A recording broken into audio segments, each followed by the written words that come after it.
Combien de temps tiendra-t-elle ? Elisabeth Borne est sur la sellette depuis la passation et le vote du texte sur la réforme des retraites. L'utilisation répétée de l'article 49.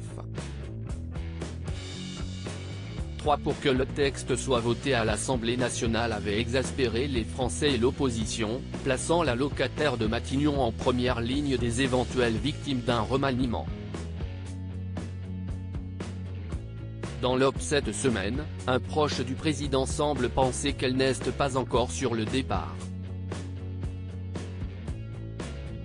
Cette équipe-là avec Borne peut tenir jusqu'à l'automne, cite le magazine.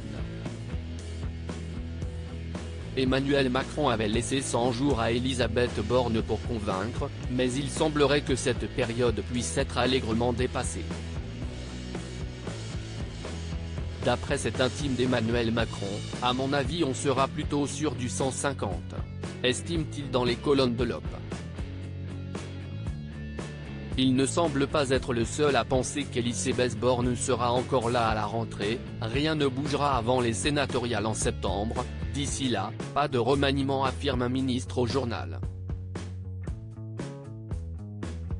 Elisabeth Borne, l'évolution physique de la première ministre en images. Elisabeth Borne en larmes le jour de sa nomination à Matignon ce 4 mai 2023, la journaliste Bérangère Bonte publie Elisabeth Borne, la secrète, en tentant ainsi de percer le mystère au sujet de la première ministre. Le 26 avril, l'Obs en publiait des extraits, dont cette partie sur le jour où elle a appris qu'elle serait nommée bras droit du président de la République. Alors ministre du Travail, elle, est en larmes dans son bureau, écrit notre consoeur dans son ouvrage. Il faut dire que le jour même, Elisabeth Borne devait être prête pour la passation de pouvoir prévue à 16 h. Rapidement, l'ancienne polytechnicienne appelle ses 2 conseillers, le trio aura 4 heures pour faire le discours de leur vie, qui allait être vu par les Français. Rien n'est écrit car rien n'était programmé. Le vendredi, à son amie Agnès qui demandait si quelque chose bougeait pour le gouvernement, elle avait répondu « No news ».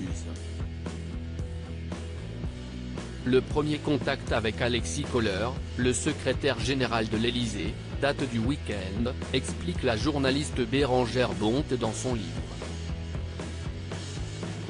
Une passation de pouvoir en urgence. Crédit photo, Stéphane Le Mouton.